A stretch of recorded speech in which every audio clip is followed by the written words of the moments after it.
Sylmar Autoville, votre détaillant de pneus, vos véhicules classiques et antiques, vous souhaite un bon balado.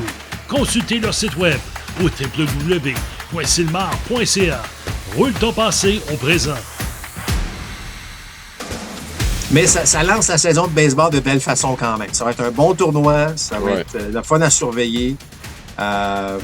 Puis écoute, que le meilleur gagne, mais je vous dis une chose, même si c'est la meilleure équipe américaine, pas garanti que les Américains vont remporter ce tournoi-là. Ça va être une très, très forte compétition. Puis, Marc, on n'a pas mentionné le Japon, mais ils vont avoir leur équipe A, eux aussi. Oui. Tu peux être sûr de ça, là. Au jeu!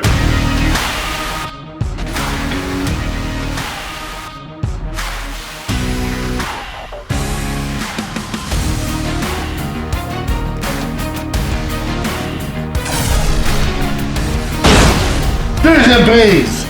Compte complet! Le balado Côte complet est présenté par Don Match, à Boucherville et au Saguenay, votre centre d'entraînement et boutique de baseball avec cage de frappeur intérieur et lance-balles. Fier partenaire de votre passion. Voici vos animateurs, Alain Husereau et Mark Griffin.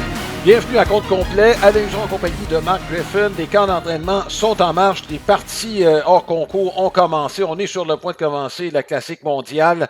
Il y a beaucoup d'informations. D'abord, l'alignement partant des sujets de cet épisode.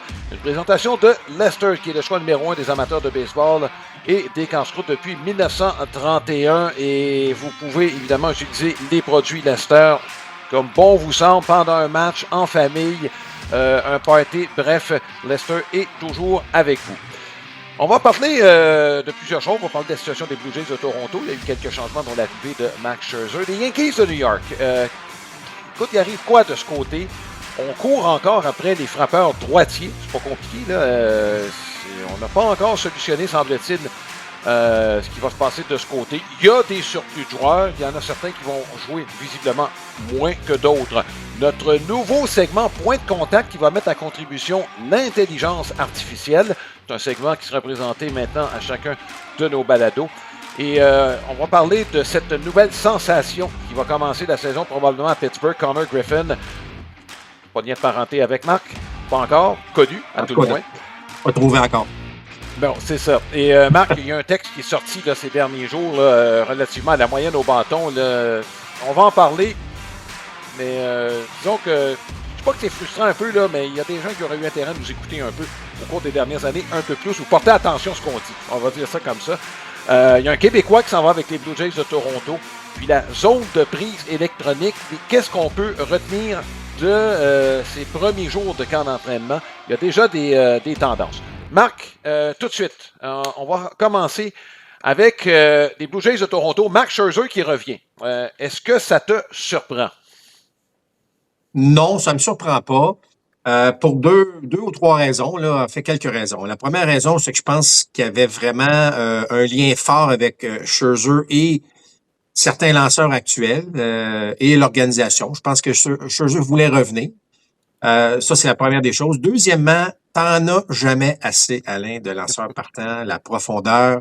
Tu sais, Bieber commencera pas la saison. Savage, semble-t-il, si ça va être, on va le monter tranquillement. Ça veut dire quoi? C'est peut-être 3, 4 manches à la fois. Fait que ça te prend des bras. T'as toujours besoin de lanceurs. Puis bon, il va amener. Tu regardes ce qu'il a fait, là, il est pas mal fait, là. Mais je pense que l'exemple des Dodgers au cours des dernières années, puis surtout l'année dernière, c'est en pilisant des lanceurs partants, puis à un moment donné, ça va t'aider.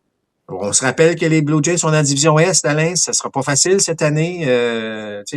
Baltimore s'est amélioré. Les Red Sox vont être là. Donc, moi, je pense que c'est correct. C'est correct. Il y en a encore un petit peu à donner, mais attendez-vous pas à ce qu'il lance un 200 manches. Là. C'est pas là qu'on s'en va. Mais au moins, ça dépend de la profondeur. Cody Ponce arrive. Ouais. Est-ce que ça va bien aller dès le départ? Est-ce qu'il va falloir lui donner un peu de repos?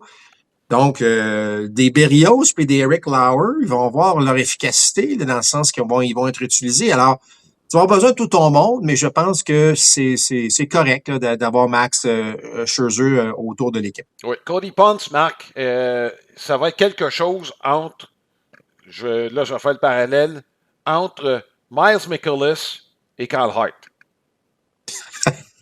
C'est large, tu vas me dire, mais je veux Ben oui. dire, c'est ça qu'on va voir. Là. C'est un point d'interrogation. Il n'y a pas de certitude dans son cas. Carl Hart, qui est allé à San Diego, qui a connu des bons moments, mais reproduire ce qu'il a fait en Asie, il n'y a pas de garantie. Miles McCullis est arrivé tout de suite dans la rotation. Ben lui, il a eu du succès. Point important numéro 1, mais c'est un gars qui a été fiable. Ben, écoute, puis t'as raison. C'est un peu, là, c'est un Ouais. peu un coup de dé, là. Ouais. Qu'est-ce qu'on va avoir? Alors, évidemment, l'ajout de Dylan Cease vient stabiliser avec Gossman, vient stabiliser, là, évidemment, ton haut. Mais, tu sais, Yacevic, ça a été excellent, puis je pense que son avenir est très, très bon, mais ça reste quand même que ça va être sa saison recrue. Ponce, tu viens d'en parler. Tu sais, Bieber commencera pas l'année en parfaite santé. Fait que, tu sais, c'est bien. Tu regardes les noms, c'est super. Mais les Eric Lauer vont être aussi importants, sinon plus que l'année dernière. Puis écoute, Berrios a quand même lancé 93, presque 94 000 à son dernier départ. Est-ce que lui aussi, il n'a pas aimé son utilisation l'année dernière en fin de saison, veut peut-être se racheter. Donc, mais ça reste que, à défaut d'avoir tant de qualité, tu as quand même des possibilités intéressantes là, au niveau des lanceurs partants chez les Blue Jays, surtout avec l'ajout de Max Scherzer. On va parler des Yankees de New York. Là, il y a du monde en surplus. On est pris encore avec 2 joueurs. Grisham étant un de ceux-là. Grisham, puis encore, c'est absolument incompréhensible ce que les Yankees ont fait dans ce dossier-là, Marc. En plus, on va le dire, Marc, on l'avait vu venir. Parmi tous les joueurs qui avaient reçu une offre qualificative, les joueurs les plus susceptibles de dire oui, on en avait identifié 2. Grisham était un des 2, l'autre c'était Gleyber Torres. Puis Yankees se sont fait prendre des culottes baissées avec ce dossier-là, de sorte que, au moment où on se parle, il y a un gars de trop, et peut-être même 2. Puis là, on va commencer avec Spencer Jones. Tu l'as vu à l'œuvre, tu as l'impression que c'est un clone de Aaron Judge, peut-être en plus gros encore. Tu comprends? Frappeur gaucher, qui a frappé 35 coups de circuit l'année passée. Oui, c'est beaucoup de retraits sur des prises, mais on s'en formalise moins lorsque tu frappes la longue balle. Tu l'as vu à l'œuvre, là, Spencer Jones. Ben écoute, il y en a déjà 3 coups de circuit, Alain, au camp d'entraînement. Écoute, il est imposant. Tu sais, je sais que Jack Caglione a connu sa part d'ennui lorsqu'il a été rappelé l'année passée, mais là, il connaît tout un camp d'entraînement. C'est qu'à un moment donné, il va falloir que tu fasses jouer ces gars-là. En passant, Spencer Jones a 24 ans. Ouais. C'est pas un gars de 19 ans, là. C'est pas un Connor Griffin qu'on va parler tantôt. C'est un gars... Tu sais, donc, il y a une maturité physique de toute évidence, mais je pense qu'à 24 ans, il est capable... Tu sais, il faut lui donner la chance, en tout cas selon moi, à ce gars-là. Puis là, en embauchant Cody Bellinger, on sait qu'Aaron Judge va jouer au champ droit, t'as Bellinger. Je trouvais que c'est l'occasion en or que au moins un des jeunes des Yankees, dont Spencer Jones, pouvait avoir la chance de jouer. Mais, écoute, tu sais, moi, je me mets dans la peau de Spencer Jones. Il jouerait probablement dans les 29 autres équipes, puis il serait là, lui. Il jouerait dans les ligues majeures. Là. Alors, j'espère que les Yankees, tu sais, Grisham a connu une bonne saison. On peut pas lui enlever, il a connu une bonne saison, Alain. Mais regarde les 2 autres auparavant, c'était vraiment pas facile. On se demandait d'ailleurs s'il allait faire l'équipe l'année dernière. Oui. Puis là, ben, en acceptant l'offre qualificative, ça met tout le monde dans une drôle de situation, mais écoute, moi là, tu sais, si j'étais un partisan des Yankees, je veux voir Spencer Jones. Imagine-toi, là, t'as Judge puis Jones puis Stanton dans la formation. Écoute, juste physiquement, c'est intimidant, là, comme puis en plus, il est gaucher, là, tu sais. En tout cas, moi, je trouve que j'aimerais ça que les Yankees, je sais que les Yankees sont là pour gagner, mais c'est pas un genou de 21 ans qui arrive, là. Il a de l'expérience, il est fort physiquement, il va s'asseoir à côté de Judge puis Stanton dans l'abri. Il va grandir vite. Moi, je trouve que c'est un gars qui devrait commencer la saison à New York. Oui, mais Marc, c'est un gars qui est passé par Vanderbilt, donc il a vu de la grosse balle au niveau universitaire aussi. Exact. Ben là, il arrive quoi, Marc, à moyen terme à Ser Anthony Dominguez? Je m'excuse, là, mais est-ce qu'il y a un avenir avec les Yankees de New York? J'ai posé la question directement comme ça, là. Ouais, pas Ser Anthony, par exemple, mais... non, pas Jason Dominguez, oui. Ser Anthony, il faut... Mais, écoute, Alain, tu sais, on sait une chose, c'est que Dominguez ne jouera jamais au champ centre. Fait que là, lui, ça va être un coin. Puis là, ben, présentement, comme on a dit, avec Bellinger, est-ce qu'on peut mettre... Bellinger peut jouer au champ centre, vraiment? Mais moi, je pense que il a joué quand même un petit peu, Dominguez. Tu sais, je veux dire, il a eu son un Ouais. peu de temps de jeu, il n'a pas eu un poste régulier. Mais je pense que c'est un petit peu en deçà des attentes au niveau du rendement. Ouais. C'est un peu plate ce que je vais dire, mais un changement d'air lui ferait du bien. Ouais. Puis on lui souhaite parce qu'Alain, présentement, là, il est le 5e voltigeur. Fait que moi, je vois pas comment ce gars-là va avoir du temps de jeu encore avec les Yankees cette année. Puis pourtant, il n'y a pas d'affaire à jouer dans la Ligue mineure. Il n'y a pas Non, d'affaire à non. retourner là. Donc, tu sais, c'est ça. C'est pour ça que rappelle-toi, lorsqu'on parlait avant la mise sous contrat de Bellinger, on disait, ils sont pas mal pris les Yankees si Bellinger s'en va ailleurs. Puis, Ouais. là, c'est sûr que Bellinger, il a sa feuille de route, puis bon. Mais là, ben, il va falloir prendre une décision. Là, tu peux pas laisser Poirotté là non plus. Là. Oui, puis à l'intérieur de l'organisation, il y a une préoccupation, Marc, quant au manque à l'équipe de production du côté droit. Ça veut dire qu'on est inquiet pour Stanton. C'est pas compliqué. Là. On a mis ce contrat Randall Grichuk. Là. Tu comprends? Ouais. S'il fait l'équipe, c'est pas 5e, c'est 6e voltigeur là, que Dominguez va tomber. Paul DeYoung est au camp d'entraînement. On a remis ce contrat Rosario. Je veux dire, on est préoccupé par le manque de production du côté droit chez les Yankees de New York. Je ne sais pas quoi penser à cet égard-là. Est-ce que c'est un manque de prévoyance de leur côté? J'ai beaucoup de difficultés. Puis moi, je pense que c'est de l'inquiétude vis-à-vis de la situation de Stanton. Est-ce qu'on prend pour acquis que ce gars-là jouera à peu près 110 matchs, puis qu'il va falloir compenser pour ses absences? C'est peut-être ça, là. Ouais, Alain, c'est pas mal ça depuis quelques Ouais. années, là, dans le cas de Ah Stanton. oui. Mais en tout cas, il y a quand même des pistes de solutions là, chez les Yankees, mais il va falloir Ouais. les trouver, il va falloir les jouer. Mais c'est quand même une des équipes qui a posé le moins de gestes là, durant l'hiver. Ouais. Tu sais, on n'a pas été très agressif, à part évidemment le retour de Bellinger, là, mais on souhaite le retour de Garrett Cole. Il va y avoir des bonnes choses. Les Yankees vont être dans la course, ça Ouais. va, tu sais, mais on se fie beaucoup à ce qu'on a, tu sais, qu'on avait en place. Puis, écoute, on n'avait pas une mauvaise équipe. Mais Ouais. le dossier, il y a 2 dossiers selon moi. C'est qui va jouer à la réco. C'est pas encore sûr, hein? C'est pas encore sûr. Et comment on va disposer le champ extérieur. C'est-à-dire qui Ouais. va jouer, tu sais, qui jouera pas, qui va écoper. Là, c'est un peu ça qui se passe là, chez les Yankees. Oui, à suivre. Maintenant, la classique mondiale, Marc. Écoute, les États-Unis sont organisés pour pas avoir l'air fou. Je pense qu'on est tanné là, de se faire damer le pion par la République dominicaine et le Japon, qui ont pris beaucoup de place au cours des dernières années. Le Canada, on peut en parler brièvement, mais au monticule, ça va être difficile. Mike Soroka et Jameson Taillon sont les 2 premiers partants. Tu regardes le reste des grosses équipes. Écoute, on va être compétitif. Ouais. Mais les Américains se sont organisés pour, justement, non seulement pas avoir l'air fou, mais pour gagner ce tournoi-là. Ben, écoute, premièrement, bon, le Canada se retrouve dans le pôle avec Porto Rico, Cuba, le Panama et la Colombie. On sait que ce sont les 2 premiers là, de chaque. Oui, ça va être Bon. difficile. Moi, je pense que le Canada, il serait capable de se faufiler. Tu sais, Porto Ouais. Rico n'a pas son équipe complète. On sait qu'il y a des problèmes d'assurance puis de joueurs. Bon, les gars comme Lindor, par exemple. Cuba, on sait en tout cas que les dirigeants n'ont pas eu leur visa. Ben Là. oui.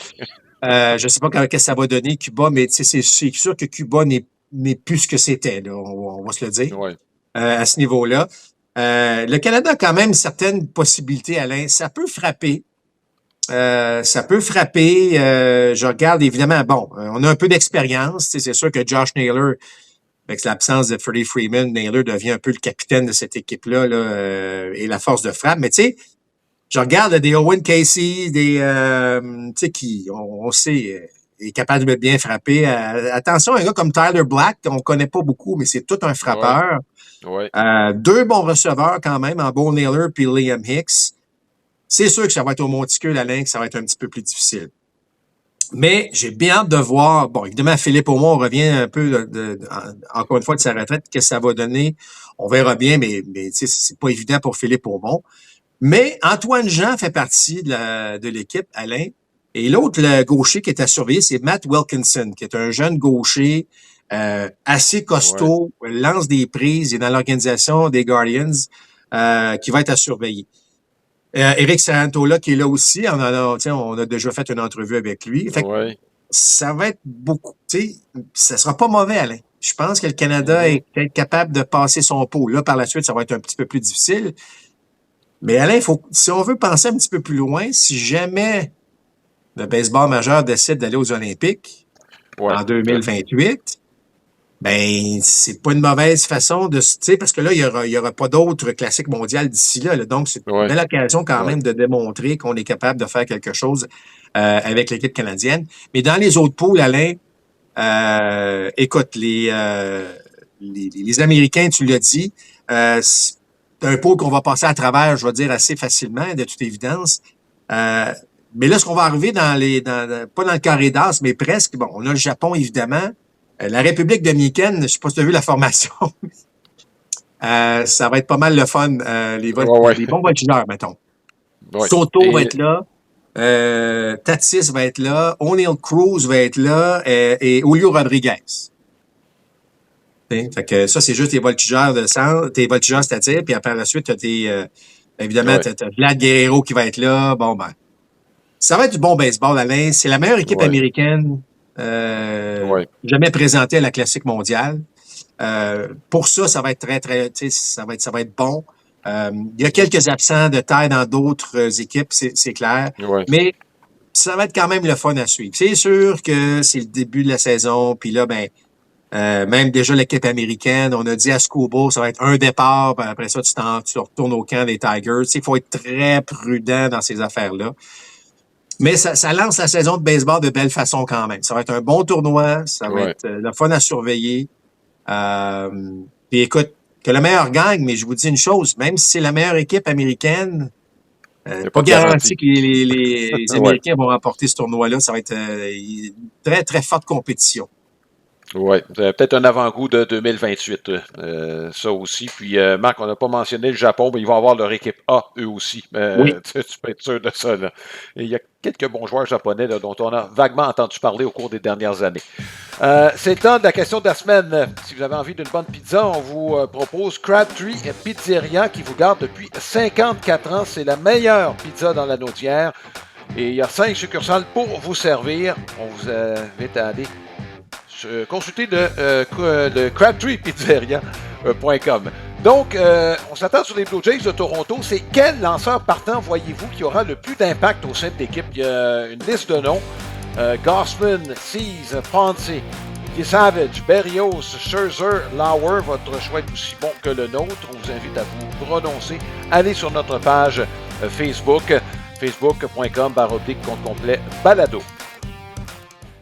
Alain, c'est le moment de souligner notre partenaire, notre principal partenaire qui est Plan de Match. Pas besoin de vous dire que le printemps est à nos portes. Ça veut dire que la saison de baseball s'en vient. Donc, on a besoin de s'équiper. Allez visiter les gens de Plan de Match. Il y a deux endroits à Boucherville et à Jonquière. À Boucherville, également Cage de Frappeur. Mais surtout, allez sur leur boutique en ligne. Ils ont tout l'inventaire sur leur site web. Donc, boutiqueplandematch.com. Alain, on est fort excités maintenant d'avoir notre nouvelle chronique qui s'intitule Le Point de contact. Et nous avons l'immense plaisir de recevoir Jean-Michel Arsenault. Et Jean-Michel, c'est qui Jean-Michel Arsenault? Il va nous expliquer un peu c'est qui, mais en même temps, c'est un ami, c'est un amateur de baseball, c'est un gars qui connaît beaucoup ce qui se passe dans le monde des affaires, dans le monde de la technologie. Tout ça associé évidemment au baseball. On va s'amuser avec ça, avec de fort belles discussions. Et nous avons le plaisir d'accueillir Jean-Michel Arsenault. Salut Jean-Michel. Bonjour, merci. Jean-Michel, je vais te laisser te présenter un peu, puis après ça, on part notre discussion. Ouais. Yes. Moi, c'est Jean-Michel. Je suis entrepreneur techno depuis plusieurs années. Je m'intéresse énormément à tout ce qui est business du sport, tout ce qui est sport tech. Évidemment, beaucoup au baseball, de là où on se connaît, messieurs. Puis, comme premier sujet pour cette chronique-là, j'avais envie de vous amener dans quelque chose qui est très... c'est le bon timing, en fait. C'est tout ce qui est utilisation d'intelligence artificielle, mais pour tout ce qui est des fantasy pools. Donc, c'est le bon moment de l'année pour commencer à parler de ça. Je ne sais pas si, messieurs, vous avez déjà vos soirées de pool de prévues. Moi, c'est le cas. J'ai bien hâte. Oui, là, on amalgame intelligence artificielle. Quand on regarde globalement, il y a des gens qui en ont peur. On ne sait pas où ça s'en va et tout ça. Je pense que c'est un excellent outil quand on sait s'en servir. Et je pense que le baseball s'y prête. Il y a beaucoup de données. On s'y perd là-dedans. Est-ce que l'intelligence artificielle peut nous aider à nous y retrouver davantage que de s'y perdre? Je pense que c'est le principal défi, Jean-Michel. Ben absolument, puis c'est un petit peu ça l'objectif de cette chronique-là, parce que on peut, c'est comme n'importe quoi en technologie. Si on s'en sert bien, ça peut nous être très utile. Si on s'en sert moins bien, ben ça peut nous causer des fois plus de problèmes que d'avantages. Donc voilà. Utilisation de l'intelligence artificielle pour les pots. Historiquement, moi, je m'achetais toujours des fois même des années, parce que je suis vraiment un fan, là, magazines de baseball. Fait qu'on peut penser à tout ce qui était les Lindy Sport, Athlon Sport, Baseball America, même celui de Ron Chandler, Baseball Forecast. Mais ensuite de ça, j'ai évolué. J'utilisais peut-être un magazine plus des sites web. Puis, depuis l'année dernière, j'utilise quelques données web, mais l'intelligence artificielle. Fait que c'est sûr que ça me fait à 12 piastres du magazine, ça me fait un petit peu plus d'argent dans mes poches pour aller voir du sport. Fait que ça, c'est sûr que c'est un bon avantage. Je suis certain que parmi vous, il y en a déjà plusieurs qui ont utilisé certains outils d'intelligence artificielle, des outils génératifs là, comme Gemini, ChatGPT, Grok, Claude. Le fonctionnement est simple. On utilise un prompt pour obtenir une information. Puis un prompt, on pourrait résumer ça par une instruction rédigée en langage naturel, donc quelque chose comme si on parlait, que l'on soumet à l'intelligence artificielle générative pour obtenir une réponse spécifique. Mais là, quand on fait un prompt, c'est comme quand on fait une demande à quelqu'un.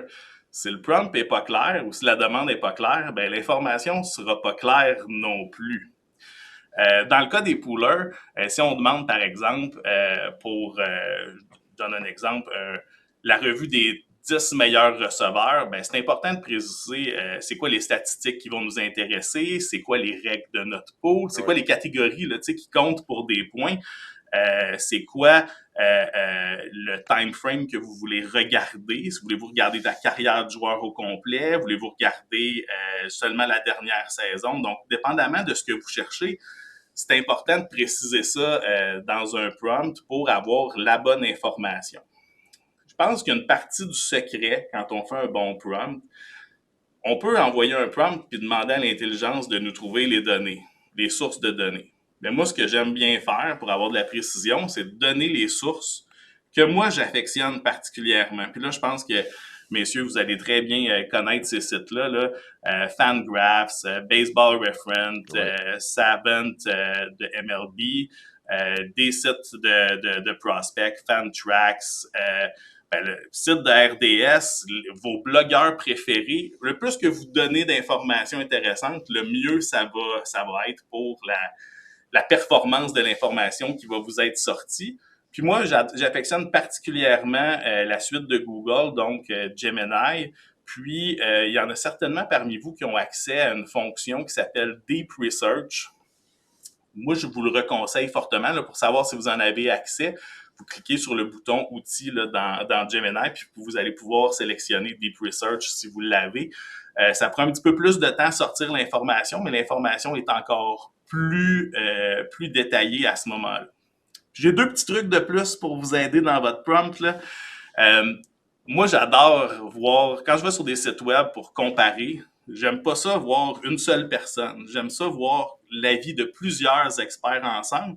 Fait que moi, j'aime bien prendre les différentes sources de données, puis les comparer ensemble pour faire ce que, bon, je sais pas c'est quoi le terme parfait en français, là, mais ce qu'on appelle des consensus picks. Fait que tu vois chacune des sources, comment ils classent, puis à partir de là, ben, ça te donne une idée, toi, des différentes sources que tu affectionnes. Tu es capable de comparer comment eux classent les joueurs pour toi. En même temps, un autre élément qui peut être intéressant, ben, c'est de comparer des fois les différents modèles. Fait que, tu sais, comparer Gemini versus ChatGPT. Tu sais, ça revient à la même affaire quand j'étais avant l'ère de l'intelligence artificielle. Ben, j'achetais plusieurs magazines parce que je me disais, ben, ils ont différents experts, fait que ça va me faire une tête. Ben, quand on utilise un prompt, ben, c'est pour se faire donner de l'information qu'on a de besoin puis qu'on trouve pertinente. Fait que moi, ben, je sauve des sous un peu en utilisant l'intelligence artificielle versus acheter des magazines comme avant, mais en même temps, ça me permet d'avoir l'info des sources que j'ai de besoin. Puis ben, c'est sûr, en bout de ligne, c'est mon instinct de pooler qui va décider des choix que je vais faire. C'est juste, je veux me faire inspirer par des experts, mais en bout de ligne, je vais vivre avec les conséquences de mes choix. Bon, fait qu'autrement dit, Jean-Michel, là, si on met ça dans un langage de pooler de baseball, là, moi, plus précis, autrement dit, si je demande, par exemple, quels sont les 10 meilleurs receveurs, je vais avoir une liste. Mais si je demande, est-ce que je peux avoir dans mon pool, c'est important que j'ai telle statistique, d'aller dans encore plus précis, faire la demande aussi de mes sites préférés, de mes experts préférés. Puis là, je vais avoir évidemment une panoplie d'informations additionnelles. J'aurai peut-être pas la même liste que si je demande en général quels sont les 5 ou 10 meilleurs receveurs. C'est un peu ça, là? Ben absolument. Puis, tu sais, ce qui est intéressant, c'est que en choisissant tes propres statistiques, tu sais, des fois dans les magazines qu'on achetait auparavant, là, les choix des statistiques, des fois, c'est discutable. Moi, les choix qui étaient présentés, je veux dire, la moyenne au bâton, le OBP, les circuits, les points produits, c'est souvent les 4 qui étaient comme mises de l'avant particulièrement. Ben, c'est peut-être pas celle que moi, j'affectionne particulièrement, là, tu sais, je te dirais en même temps que tout ça, avec StatCast qui a été implanté, là, ça fait déjà peut-être un petit peu plus de 10 ans par le baseball majeur. Ça nous a donné accès à beaucoup de statistiques supplémentaires. Le launch angle qu'on entend parler souvent là, dans les dernières années, ben, il est souvent pas sur les sites web. Fait que, tu sais, quand on trouve un site web qui l'a, ben, ça peut être une donnée qui peut être intéressante pour nous. Puis surtout quand il y a des nouveaux joueurs qui arrivent dans des nouvelles équipes, ben, voir tel stade, vas-tu être bon pour lui ou pas. Tu sais, c'est sûr, moi, j'aimerais bien que Wilson Contreras profite bien du stade à Fenway. Ben, écoute, parle à être... Alain des joueurs qui jouent à Denver. Ouais, ben... Oui. Ou le contraire à Saint-Louis. Parlait de Contreras, justement, c'en est un parfait exemple. Combien de circuits va-t-il frapper au Fenway Park? Quand la transaction s'est faite, Marc, tu te rappelles, on l'a dit, ce gars-là a le potentiel d'élever ses statistiques au-delà de ce qu'il a démontré à Saint-Louis. C'est ce que l'intelligence artificielle va te donner sans que tu aies à fouiller trop. Hein. Jean-Michel, c'est un peu ça, là. Ben, en fait, c'est du prédictif. Fait que c'est sûr qu'il peut sortir toute l'information sur ce qu'il y a eu comme dans le passé, mais j'aime bien m'en servir de cette intelligence-là pour peut-être orienter certains de mes choix. Là, fait que c'est sûr que ça devient bien intéressant. Puis messieurs, j'en ai fait un exemple. J'avais sorti le top 10 des meilleurs catchers pour des pools fantasy pour la prochaine saison. D'ailleurs, on va le rendre disponible, là, cet exemple-là, pour que les gens, s'ils veulent voir à quoi ça peut ressembler comme résultat, c'est quand même très intéressant. Puis parce que 10, des fois, c'est un petit peu long. Je pourrais vous faire un petit compte-rendu là, des 5 prédictions de l'IA en utilisant le prompt que j'ai eu. Puis, il y a quand même certaines données intéressantes. Je dirais pas nécessairement des grandes surprises, mais des données intéressantes. Le premier, c'est sans surprise, c'est Cal Raleigh. Donc, le Big Dumper. Par contre, ce que je trouve bien intéressant, c'est que dans les descriptifs que l'IA m'a donnés, il m'a dit de ne pas m'attendre à une saison de 66 lui encore. Lui, il en prédit... Ben non, c'est ça. Mais lui en prédit environ une quarantaine avec à peu près 110 points produits. Mais ce qui est particulier, c'est que c'est rare qu'à une position, tu vas perdre peut-être 25, entre 20 et 30% de ta performance, mais tu es encore le premier. Puis en caractère gras dans la réponse, elle disait son plancher est plus élevé que le plafond de tous les autres concurrents. Fait que c'est sûr que on lui prédit une saison peut-être un petit peu moins exceptionnelle, mais c'est bon. Puis ce que je trouvais le fun, c'est que sans même que je donne l'information à l'intelligence artificielle, il est vraiment allé chercher des joueurs qui vont avoir beaucoup d'opportunités d'aller au bâton. Fait que c'est sûr, bon, il y a des fois, il y a des postes un petit peu comme les gardiens de but au hockey, il y a presque des postes qui sont partagés, là.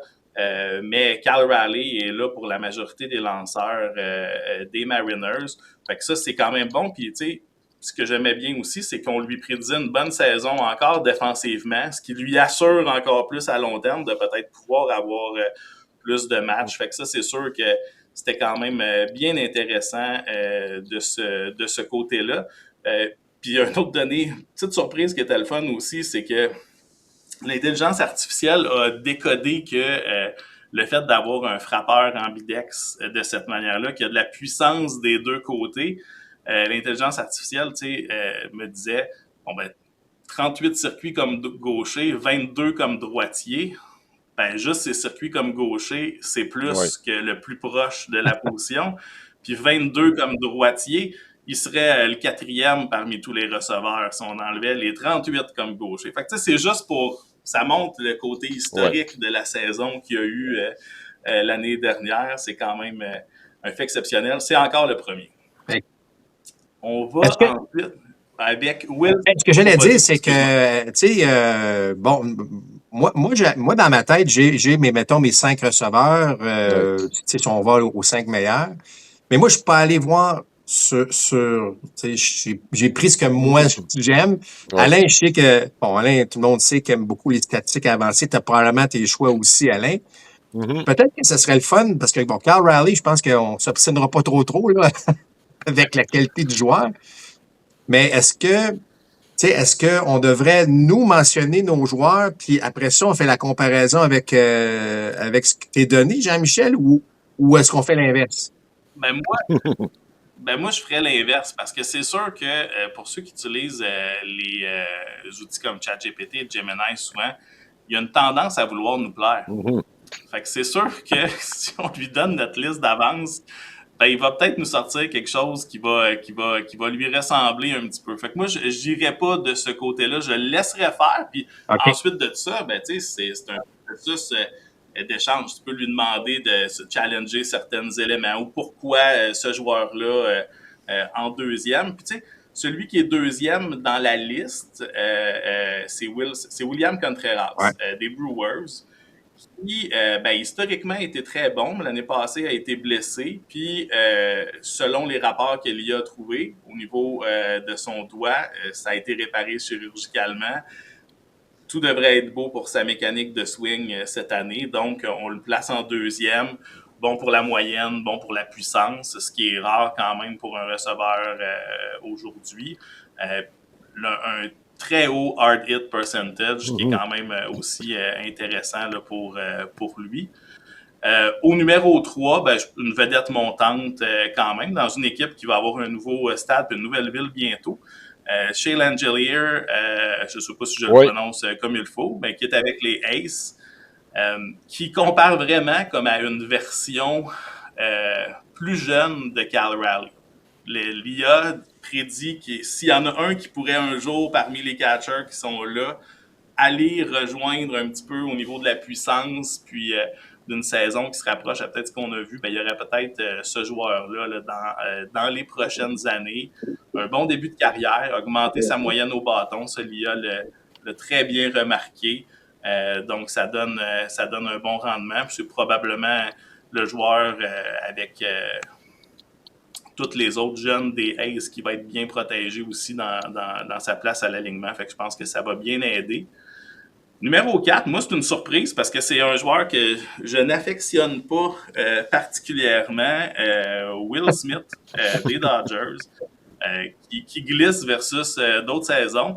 En même temps, je me dis, il y a tellement de gros frappeurs dans cette équipe-là qu'à un moment donné, c'est sûr que ça te donne des opportunités, mais il y en a beaucoup de places, il y a beaucoup de vedettes qui en utilisent là, de ces opportunités-là. Fait que c'est sûr que ça devient fatigant. Par contre, j'aime bien le jeune Dalton Rushing qui va probablement prendre un petit peu de place à Will Smith cette saison. Donc, quand même, 4e position, un joueur qui est très fiable.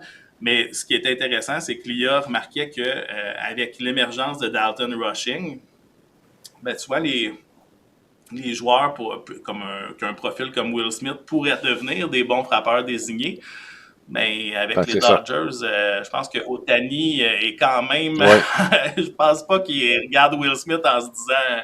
je vais peut-être me faire déloger. Là. Ouais. C'est sûr que ça, c'est un petit peu loin de la réalité.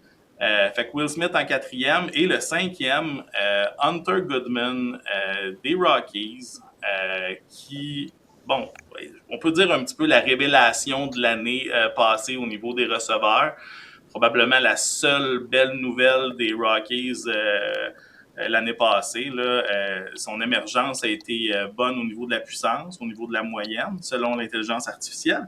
Et l'intelligence artificielle, on peut voir, quand vous allez voir le petit descriptif, on peut voir des fois l'ambivalence de certains commentaires parce qu'ils disent, ben c'est sûr qu'il est très avantagé par le fait de jouer à Coors Field. Mais en même temps, je veux dire, comment de joueurs qu'on a pris dans nos poules qui étaient avantagés par Coors Field, puis on le faisait en connaissance de cause, puis on était bien contents. C'est sûr que j'aimais le Trevor Story des Rockies peut-être plus que celui des Red Sox dans un pool actuellement. Mais il est là-bas, ça vaut la peine d'en profiter. Mais c'est important de préciser qu'il y aurait, selon l'intelligence artificielle, eu seulement 18 circuits l'année passée. 13 circuits au Coors Field, 18 dans les autres stades. Fait que c'est quand même de bon augure. Là, fait que oui, Coors Field, oui, c'est une belle opportunité, mais en même temps, il est capable de frapper la longue balle à l'extérieur de Coors Field. Fait que, Et puis toi, les données, Jean-Michel, quand tu as fait tes demandes, entre guillemets, là, à l'intelligence artificielle, est-ce que tu as considéré l'aspect défensif ou là, on parle vraiment de pool, puis là, c'est vraiment l'aspect offensif? J'ai pas donné aucune demande à l'intelligence artificielle par rapport au niveau défensif. Par contre, quand on lit le petit document, on voit que l'intelligence artificielle en tient compte parce que si tu n'as pas ton rendement défensif, tu risques de ne pas jouer aussi souvent peut-être que quelqu'un qui se débrouille bien en défensive, qui est capable de bien guider les lanceurs. Donc, c'est sûr que ça vient affecter un petit peu ton classement parce que c'est sûr que bon, c'est le fun de frapper 20 circuits si tu vas 350 fois au bâton, ça démontre que tu es puissant. Mais si tu as un joueur qui a un petit peu plus de performance au niveau défensif, garde le même rythme, ben, il pourrait se rendre à 25-30 avec 450 à bat. Ben, ça fait quand même la différence. Pour ça, l'intelligence artificielle, j'ai pas eu besoin de lui demander. Il a décodé ça directement. Puis il n'a pas été, puis tu sais, moi je peux vous le dire, il n'a pas suivi du tout ce que moi j'aime des gens. Ben, je m'en sers quand même assez souvent. Puis moi, c'est des pools, des fantasy draft keeper. Fait qu'on garde des joueurs à long terme. Fait qu'il n'y a pas sorti nécessairement des jeunes joueurs pour l'avenir. Un Drake Baldwin que j'aime bien. Mais tu pourrais y faire la demande. Tu pourrais faire la demande. Donne-moi les tu sais, c'est ça qui arrive. Tu pourrais dire, va me chercher les... Ouais. Absolument. Alain, je serais curieux de savoir les tiens. Absolument. En sachant la teneur tu comprends, de l'intervention de Jean-Michel aujourd'hui, j'ai fait ma liste, toi aussi, Marc, puisque tu m'invites de cette façon-là. Je plonge. Écoute, tu peux pas faire. Je veux dire, Cal Raleigh, en défense, il n'est pas aussi efficace qu'il l'était. On voit ça, c'est la première des choses. Mais quand tu en frappes 60, je pense que tu n'as pas le choix de le mettre premier. Là. Puis Jean-Michel, ses arguments se tiennent. Il va perdre 25 coups de circuit, il va en frapper 35 quand même. Donc, je pense que Cal Raleigh, c'est assez unanime. Là. Il frappe des deux côtés. C'est le leader de cette équipe-là. Donc, il est premier. Le deuxième, c'est un peu dans la même, je te dirais, pour les mêmes raisons, pour son bâton. Et moi, j'ai mis Will Smith. Quand Will Smith est dans son élément, c'est un gars qui, le MPP, c'est 900. Là. Puis, il va jouer. Rushing, il va falloir qu'il attende son tour. Il n'y a pas de place au premier but, à moins que Freeman se blesse. Puis comme frappeur de choix, ben c'est ça. À moins que Ohtani tombe en pleine face quelque part, là. Fait qu'il va avoir son temps de jeu, Will Smith, à moins que son bâton devienne vraiment silencieux. Mais moi, je l'ai mis deuxième parce que, en raison de la qualité de son bâton. 3, 4 et 5. Troisième, j'ai mis peut-être, Marc, je pense que tu vas être d'accord avec ça, peut-être un des meilleurs athlètes présentement derrière le marbre, c'est Drake Baldwin, des Braves d'Atlanta. Jean-Michel, c'est un gars qui a été nommé toute étoile au hockey, au Wisconsin. C'est pas comme si c'était dans... Tu comprends, là? C'est pas un état de deuxième ordre au hockey. Moi, je pense que ce gars-là s'en va en haut. Puis en plus, il va avoir beaucoup de temps de jeu en début de saison. Est-ce que Sean Murphy va finir la saison avec Atlanta? On a embauché Jonah Heim, il faut bien le rappeler. Murphy commence la saison sur la liste des joueurs blessés. Donc, pour toutes ces raisons-là, j'ai mis Drake Baldwin à la 3e position. 4e, j'ai mis un jeune. Et là, j'avoue que c'est un coup de dé, mais je pense que lui s'en va au match des étoiles éventuellement. C'est Carter Jensen des Royals de Kansas City. Lui, c'est pour ça qu'on a échangé Freddie Fermin l'année passée aux Padres de San Diego. Ça fait longtemps que les Padres se cherchent un receveur. Ils l'ont peut-être, là. Mais Carter Jensen va jouer. Je pense que le temps derrière le map à temps plein là, de Perez, là, ça tire à sa fin. Jensen a tous les outils. Il est prêt. Moi, je l'ai choisi 4e. Puis, regarde, il y a un paquet de noms de jeunes là, que j'aurais pu choisir là-dedans. Je pense juste pour leur défense, je pense à Patrick Bailey, que j'aime beaucoup. Kyle Teal, Marc, c'est un gars qu'on voit très, très gros. Logan O'Hoppe, que j'aime beaucoup. Mais dans l'autre, j'ai choisi Carter Jensen. Puis 5e, ben, t'en as parlé tantôt, Jean-Michel. Moi, c'est William Contreras. Moi, je m'attends de grandes choses de sa part. Il y a tout. C'est pas compliqué, là. C'est un excellent frappeur. Il a un très bon bras, puis je pense qu'il sait mieux s'en servir que son frère. Son frère avait un excellent bras derrière le map, sauf que à un moment donné, il faut que tu saches quoi faire d'autre avec ton bras. C'est un peu comme Gary Sanchez avec les Yankees. Donc, ce sont mes 5 choix. Riley, Smith, Baldwin, Jensen, Contreras. Puis Marc, je vais te laisser aller. J'ai l'impression qu'il y a des noms qui se ressemblent là-dedans. Ben oui, c'est inévitablement, ça se ressemble. Tu sais, c'est chacun nos styles. Là. Moi, exact. Évidemment, je vais y aller rapidement. C'est sûr que Riley et Will Smith, j'avais 1 et 2 comme toi aussi. Tu sais, Will Smith aussi, il frappe dans le cœur de la formation. Tu sais, c'est pas un gars qui frappe 7-8. Il va chercher, évidemment, sa part de points produits. Moi, j'avais mis Contreras avant Baldwin. Mais tu sais, on ne s'obstinera pas pour 3-4, 4-3 à ce niveau-là. Le 5e, c'est là que ça a jonglé pas mal. J'aime beaucoup ton choix de Jensen. J'avais Kyle Teal. Moi, je vais vous dire une chose. Je pense qu'Adley Rutschman va rebondir. Je vous dis pas qu'en ce moment, c'est le meilleur, mais je pense que Rutschman, on le mettra plus dans le cœur de la formation, dans le sens que on comptait beaucoup sur son coup de bâton. Il va revenir. Selon moi, ce gars-là a trop de talent et trop de qualité. Mais moi, j'ai mis Logan O'Hoppe. C'est un gars que j'ai toujours aimé. J'ai hésité beaucoup avec Kyle Teal. Bon, j'ai un petit penchant. J'ai joué avec le père de Kyle Teal, Garrett Teal. Fait que c'est sûr que moi, Kyle Teal, je l'aime beaucoup. Mais tu sais, c'est sûr que il y en a des bons jeunes. C'est ça, c'est intéressant ce que Jean-Michel disait, c'est qu'on pourrait aussi sortir la liste. Là. C'est quoi l'avenir là, dans les 3-4 prochaines années au niveau des jeunes receveurs? Fait que, on peut, dans le fond, Jean-Michel, aller sortir une liste là, qui est fort intéressante. Mais il faut être très précis dans nos demandes. C'est un peu ça le message. Oui, puis ça va être intéressant parce qu'on va pouvoir, au fur et à mesure de la saison, quand même comparer nos prédictions de début de saison, juste pour voir à mi-année, là, est-ce que Alain, l'intelligence artificielle, ou toi, Marc, aviez les bons choix. C'est une position où il y a souvent des joueurs qui émergent, comme le catcher Ramirez des Marlins l'année passée. Je pense pas que personne l'avait nécessairement vu venir. Mais bon, moi, c'est ma position préférée. C'est la plus complexe du baseball. Quand je joue encore au baseball et au softball, ben, c'est comme catcher. Alors, ça me faisait plaisir de prendre cette position-là là, avec vous aujourd'hui. Donc, voilà. Puis, on va trouver un autre bon sujet pour la semaine prochaine. Messieurs, j'ai déjà hâte de vous revoir. C'est fort intéressant, Jean-Michel. Merci. Et nous aussi, on a très, très hâte de pouvoir écouter ce que tu as à dire là-dessus et partager nos impressions là, sur tout ce qui va entourer, que ce soit l'évaluation des joueurs, la meilleure façon de confectionner une équipe, ça peut aller jusque-là, meilleure façon de recruter au repêchage.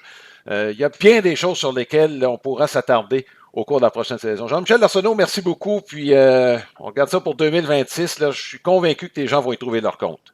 Super, merci beaucoup, messieurs. C'est le temps maintenant de la carte de la semaine. C'est une présentation de carte-union-dépôt.ca. C'est votre détaillant de cartes sportives et non sportives. Plus de 60 000 articles en vente sur eBay et une cote parfaite de satisfaction à 100%. C'est la carte de José Canseco de 1986 de Don Ross. la numéro 39. Je vous précise que la carte sera disponible mercredi plutôt que, évidemment, mardi midi. Écoute, c'est un ensemble de 660 cartes au total. Pourquoi elle est spéciale? Parce que Topps a émis une carte de Canseco seulement l'année suivante, donc l'année qui suivait son année recrue. Recrue de l'année, joueur le plus utile à son équipe par la suite en 89. Premier joueur à avoir fait partie des 40-40. Premier joueur, je pense, ouvertement associé aux stéroïdes.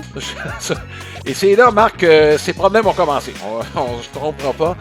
Il a fait les manchettes plus souvent qu'à son tour pour ce qu'il a fait hors du terrain. De sorte qu'il s'est promené beaucoup après son séjour avec les Aces d'Oakland. Il a même terminé sa carrière avec l'uniforme des Expos de Montréal au camp d'entraînement. Et je vais te laisser parler de son expérience parce que tu étais avec les Expos au moment où José Canseco a porté l'uniforme des Expos de Montréal. Écoute, Alain, tu ne pouvais pas le manquer. Puis, tu sais, si tu parles de stéroïdes, c'est sûr. En tout cas, disons qu'il aimait ça se promener sans T-shirt, sans chandail. Écoute, c'est un gars spécial. On le sait, Alain, il a toujours dit aux gens, les gens bien mieux venir me voir être utile sur des prises que voir des gars frapper des simples. Il voulait donner son spectacle. Il savait qu'il était il crée de l'intérêt chez les journalistes puis tout le monde. Puis honnêtement, là, il n'a pas fait l'équipe, là, rappelle-toi. Là, il a porté l'uniforme durant le camp d'entraînement, mais c'était une distraction. On va dire ça de même là, à l'intérieur du vestiaire. Ceci étant dit, je sais que les stéroïdes ont fait beaucoup de dommages, mais ils ont donné tout un spectacle aussi. Tu sais, Canseco avec McGuire, avec les A's, c'est différent. Oui, c'est un bonhomme, comme tu dis, Marc. Écoute, il a écrit 2 livres. Un qui étalait son utilisation des stéroïdes. Tout le monde l'a planté lorsqu'il a ouvert son livre. Puis finalement, l'avenir lui a donné raison par la suite. Il a écrit un 2e livre qui disait c'est vindicated. En d'autres mots, ça veut dire non, j'avais raison. C'est à peu près ça que ça voulait dire, puis, le titre de son livre. Et ne pas inviter au même party Alex Rodriguez et José Canseco. Oui, Mark McGuire, c'est la même chose. Il n'y a pas eu de réunion où les deux étaient à la même place en même temps. Mais regarde, il a diverti, puis ça, il le savait qu'il y avait un pouvoir dans ce sens-là, puis il s'en est très, très bien servi. Ouais. Le baseball, c'est plus qu'un divertissement. Après des mois d'inactivité, on veut bouger sur des terrains de balle. Rendez-vous au baseballquebec.com. Débranche tout et on va jouer dehors. Ce sera ton été de baseball. C'est le temps maintenant d'encourager les jeunes à la lecture et pourquoi pas au baseball en même temps. Et vous n'avez qu'à, pour les jeunes, aller sur le site de notre ami Bob McDuff, baseballbob.ca. Donc, Baseball Bob, qui est un auteur de livres destinés aux jeunes avec le thème central de baseball. Il y a déjà 5. Il y en a d'autres qui vont suivre au cours de l'année 2026. Donc, c'est une excellente occasion de se donner à la lecture et faire appel à notre imagination du même coup. Marc, on va s'attarder sur ton homonyme Connor Griffin. Choix de première ronde des Pirates de Pittsburgh en 2024, il a été repêché au 9e rang au total. Il arrivait des écoles secondaires du Mississippi. Et moi, je me rappelle du repêchage, Marc, quand le nom de Griffin a été nommé, on disait que c'est peut-être lui qui a le plafond le plus élevé de tous les joueurs. D'ailleurs, son bonnet de signature, Marc, est 1,5 million plus élevé que celui qui a été repêché avant lui. Il y avait une offre pour aller à LSU, Louisiana State University. On lui a donné assez d'argent pour le convaincre de ne pas aller à LSU, donc de tout de suite s'en aller comme professionnel. C'est un joueur, on dit qu'il a tous les outils. Il a un bon physique d'athlète. L'année passée, Marc, au-dessus de 60 buts volés. Écoute, au niveau de la puissance, il ne l'a pas encore développé. Il faut dire que physiquement, il n'a pas encore 20 ans. Donc, il va ajouter probablement du coffre à sa charpente. Mais très haute moyenne au bâton. Et déjà, il a fait sentir sa présence au camp des Pirates de Pittsburgh. Qui est dans la bonne équipe. On a besoin d'attaque chez les Pirates. Écoute, il y en a déjà 3 circuits au camp d'entraînement, donc la puissance va arriver peut-être plus tôt que tard dans son cas. Tu as parlé de sa vitesse. Écoute, Alain, 6 pieds 3, 220 livres. Tu sais, on parlait de Spencer Jones un peu plus tôt, de Jack Caglione. Là, c'est Connor Griffin. On a des bonnes pièces d'hommes qui s'en viennent comme avenir du baseball. Écoute, on n'a pas vu un adolescent faire une équipe du baseball majeur depuis Ken Griffey, là, ou presque, là, tu sais. Ça serait le fun de le voir. Moi, je pense qu'il tombe dans une bonne organisation. Les Pirates, faut-tu le rappeler, ils ont Paul Skeens. T'arrives avec un Connor Griffin. Moi, en tout cas, j'espère qu'il va faire l'équipe. Et s'il ne fait pas l'équipe, vous allez entendre parler de lui, là, assurément, là, cette année puis dans les prochaines années. C'est une future vedette. Tu sais, quand on dit le gars a tout, là. Il y a le physique, il y a la vitesse, il y a la puissance, il y a le charisme, ça vient tout avec. Puis, écoute, ses débuts sont très impressionnants au camp d'entraînement cette année, du fait qu'on en parle nous maintenant. Mais c'est vraiment un athlète hors pair. Je sais parfois, on dit qu'il ne faut pas amener un jeune trop tôt dans le baseball majeur parce que même si physiquement la maturité est là puis il est prêt, parfois mentalement c'est un petit peu difficile. Écoute, j'ai vu quelques entrevues de sa part, il semble un gars quand même assez solide. Pourquoi? Parce que si tu commences dans le baseball majeur et ça va pas bien en avril et en mai, c'est pas facile de récupérer des fois par la suite. Alors, faut que tu t'assures mais moi, j'ai bien confiance puis j'aimerais vraiment qu'il fasse l'équipe. Ça donnerait vraiment un peu d'énergie à cette organisation des Pirates de Pittsburgh. Et juste revenir sur le repêchage de 2024, Marc, le tout premier choix avait été Travis Bezana, un jeune Australien d'Oregon State.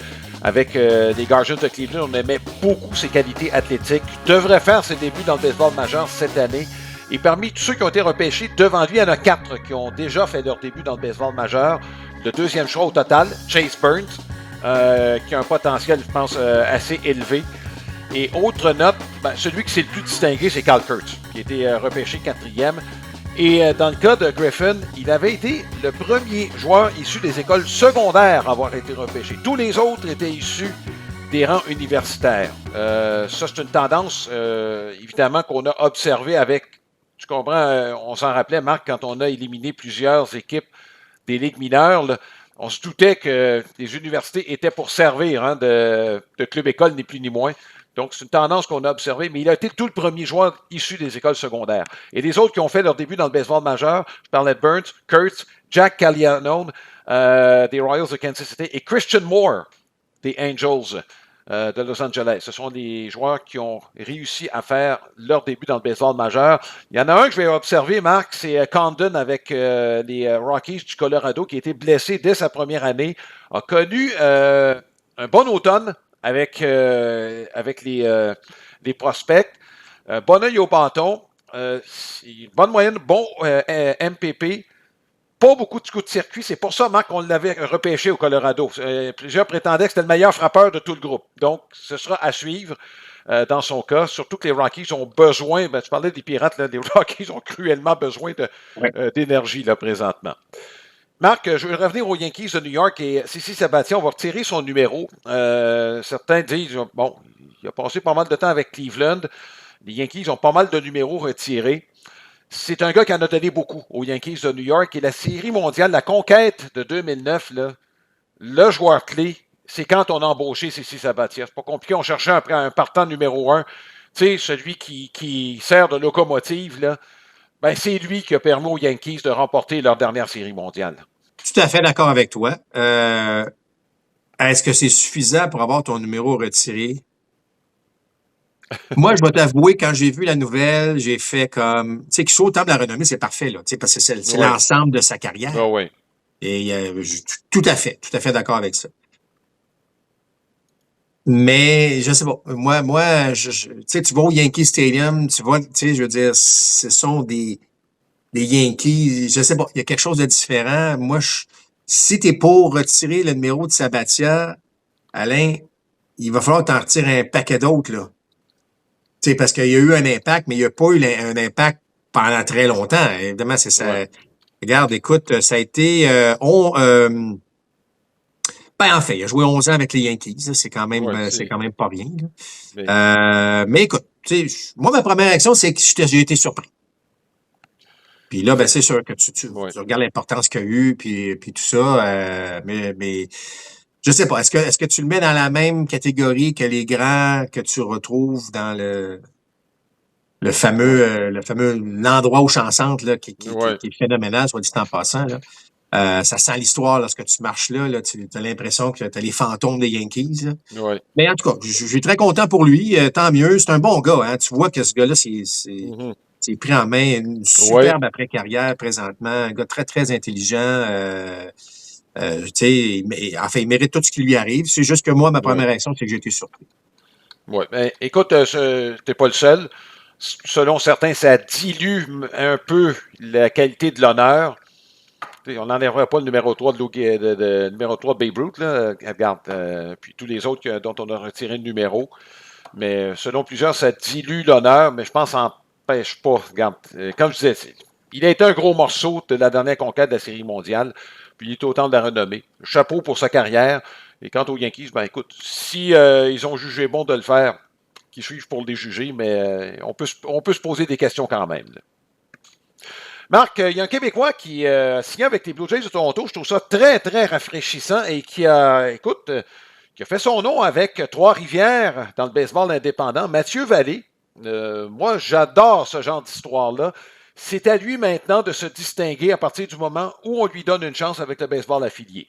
Oh, écoute, tu l'as dit, c'est vraiment une belle histoire. Mathieu Vallée qui a volé des buts à profusion.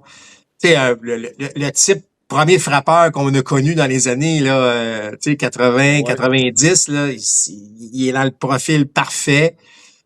Puis c'est ça que tu veux, Alain. Tu sais, je comprends que la Ligue Frontier, les Aigles, que ce soit les Capitales, tu sais, des fois c'est plate là, pour les gens de Trois-Rivières parce qu'on aimait aller voir Mathieu Vallée, mais pour lui, là, tu te retrouves dans le baseball affilié. Tu es juste un petit peu plus proche encore d'atteindre ton but, ton rêve, c'est de jouer dans le baseball majeur. Et il aura l'occasion de le faire. Et regarde, lui, c'est un travaillant. Lui, c'est un gars il a compris l'art. Tu sais, quand on dit exploite tes forces sur un terrain de balle, lui, il fait ça. Lui, sa vitesse, il l'exploite, puis il l'exploite mieux que bien des gens. Puis tu sais, Alain, il y en a des joueurs qui jouent dans les ligues indépendantes professionnelles. Ouais. Il n'y en a pas une tonne qui se font signer dans les... il y en a, évidemment, il y a de plus en plus, mais il n'y en a pas une tonne. Alors, juste le fait que on a dit, écoute, qui a attiré l'attention, c'est tout en son honneur. Bravo, bon kid, tu sais, ça donne espoir à tout le monde. Ouais. Tu sais, joue comme tu es capable, démontre ce que tu fais sur un terrain de balle, tu peux avoir une chance. Mais tu as raison de dire que maintenant, c'est à lui de la saisir, puis d'arriver, puis tu sais, si j'avais un conseil à lui donner, c'est change pas, là. Tu sais, qu'est-ce qui t'a amené là? C'est ce qu'il faut que tu fasses maintenant, là. Donc, oui, voler des buts intelligemment. Évidemment, là, c'est bien beau d'arriver avec des statistiques de 60, 75, 80, quelques buts volés. Mais tu sais, tu veux pas te faire retirer non plus, 50% des tentatives. Fait que, vas-y, c'est un bon joueur de balle. Moi, je suis convaincu qu'il va connaître un beau succès. Puis là, ben, ça va être à lui de s'adapter. Puis on le sait, tu as les niveaux A, niveau 2A, niveau 3. Est-ce qu'on est capable de s'adapter à chaque niveau? Ben, ça, c'est propre à chacun, mais juste de savoir qu'il a été mis sous contrat, moi, je trouve que c'est un très bel accomplissement de la part de Mathieu Vallée. Oui, et juste remettre en perspective ce qu'il a fait avec Trois-Rivières l'année passée. C'était sa première saison complète.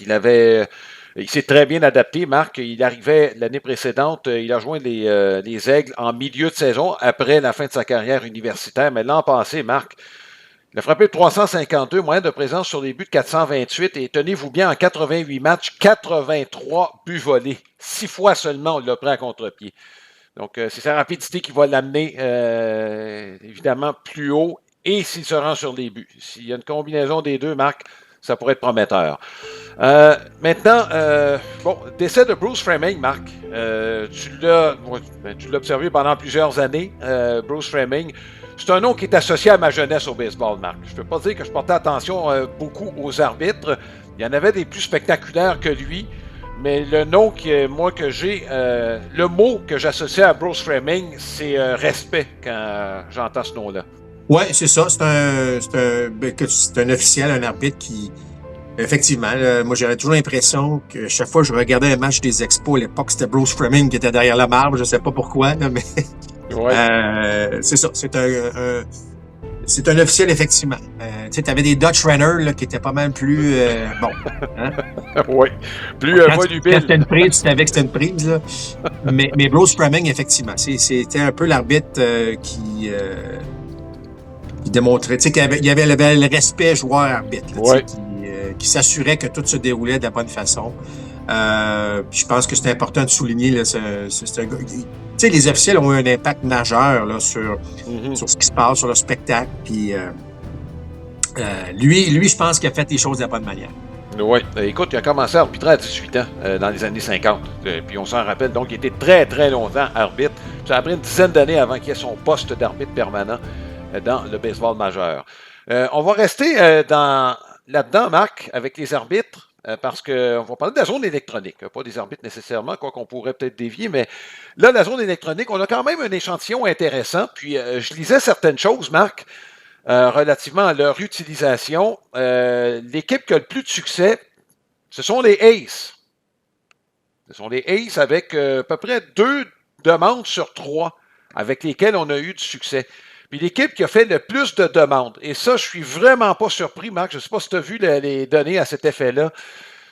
Quiconque a vu les Yankees de New York sont vraiment pas surpris de constater que c'est Aaron Boone et les Yankees qui ont demandé le plus, c'est les plus chialeux du baseball majeur, diront certains, mais ce sont eux qui ont fait le plus de demandes par match de revision.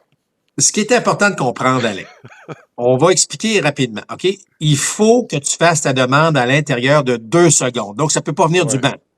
Ouais. Tu peux pas avoir, de toute façon, un entraîneur ne peut pas crier, hey, on veut revoir ça. Ça marche pas. Donc, ça, c'est la première des choses. Deuxième des choses, dans ce cas-ci, c'est assez clair que les lanceurs n'ont pas l'œil. Les lanceurs qui demandent la révision, c'est pas un très bon pourcentage depuis le début du camp d'entraînement. Alors, tu as beau penser que c'est arrivé une couple de fois où même le lanceur s'est tapé sur la casquette, puis tu vois que le receveur a dit non. Demande-le pas, là. Fait que ça te donne une idée à quel point. Alors, je pense vraiment, on en avait parlé, Alain, mais les équipes vont probablement laisser les receveurs prendre cette décision-là éventuelle. Oubliez pas qu'il y a juste 2 contestations. C'est-à-dire que, si tu le demandes en première manche puis tu n'as pas raison, il t'en reste une pour le reste du match. C'est sûr que tu peux en demander, tant aussi longtemps que tu as raison, tu peux en demander 20 contestations. Mais ce qui est intéressant, ce que j'aille pas, Alain, parce que les gens me disaient, ouais, mais là, il me semble qu'il y en a pas mal de contestations. 1, c'est le camp d'entraînement, donc on essaie des choses, ça c'est clair. Mais 2, Alain, une fois, tu tapes à l'intérieur de 2 secondes, l'officiel se retourne, à l'intérieur d'un 7-8 secondes, tu as déjà ta réponse.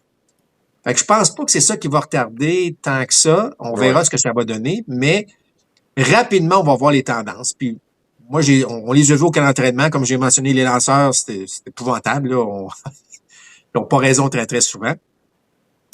Et tu remarques aussi à quel point il y a des frappeurs qui ont l'œil, qui l'ont vraiment l'œil, Alain. Là. Mais ça va changer, Alain. Moi, je pense que ça va changer bien des choses. Parce qu'on l'a vu, des 4e balles qui avaient été... où on avait décerné une 3e prise, qui est devenue une 4e balle. Premier frappeur de la manche. Bien marqué 7 fois sur 10. Tu comprends? Il y a des choses qui vont changer.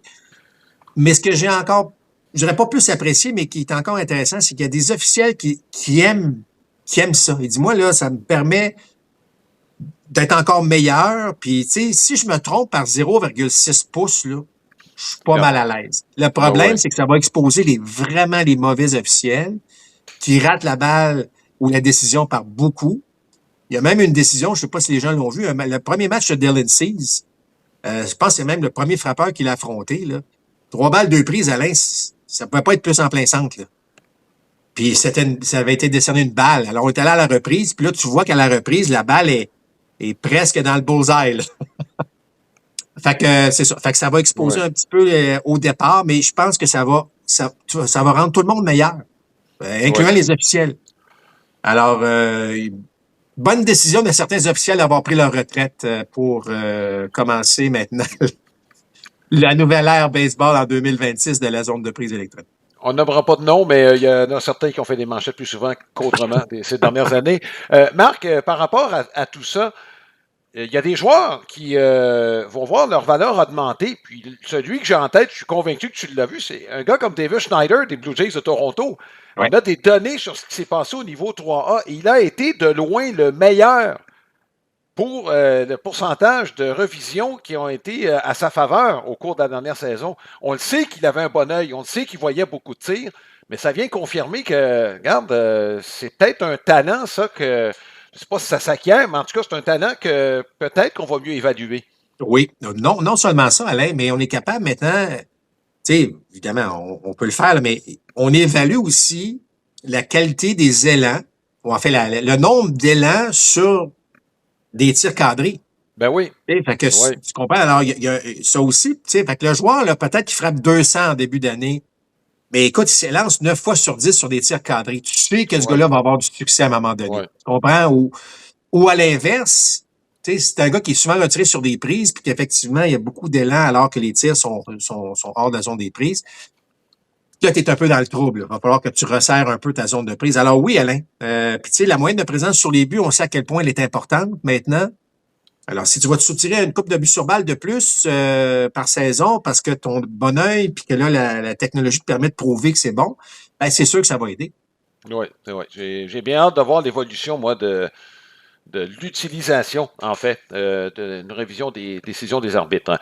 On va terminer, Marc, avec un texte qui est sorti d'à peu près tous les médias au cours de la journée de lundi à propos du déclin de la moyenne au bâton. Écoute, ça m'a fait sourire, puis je t'ai écrit tout de suite quand j'ai vu le texte, Marc, puis je l'ai mentionné. Est-ce qu'il y a quelqu'un qui a tenu compte, qui nous écoute, qui nous regarde? Je faisais de l'ironie, là. Mais ça fait quand même plusieurs années, Marc, qu'on le dit que la moyenne au bâton, ce n'est plus un critère d'évaluation. Puis même, je vais te mettre au défi, Marc, parce que à plusieurs reprises, tu as dit, un frappeur de 300, ça demeure un frappeur de 300. C'est même plus assez. Regarde Luis Arraez. C'est même plus assez si tu n'as rien d'autre à côté. Ben écoute, c'est sûr, parce que, tu sais, même, il y a eu de la misère à chercher un contrat, là. Ben oui. En tout cas, c'est sûr qu'un frappeur, tu sais, parce qu'ils sont de moins en moins nombreux, là, les frappeurs de 300. Oui. Ouais. Mais il faut que ça soit 300 avec de la viande autour. C'est ça. Et la viande autour, ben, c'est soit une production en termes de puissance ou une production en termes de vitesse et de points marqués. Tu sais, faut que ça vienne avec à un moment donné, mais tu peux pas juste avoir cet aspect-là de ton jeu. C'est pour ça, Alain, que nous, à RDS, puis depuis quelque temps, évidemment, depuis plusieurs années, le fameux MPP, ou ceux qui regardent le baseball en anglais, le OPS. Moi, lorsque cette statistique-là a été mise de l'avant il y a plusieurs années déjà, je trouve que déjà ça... Puis tu sais, moi, là, Alain, j'étais un frappeur de puissance lorsque je jouais junior, mais j'étais pas un frappeur de puissance, mais pas du tout au niveau professionnel.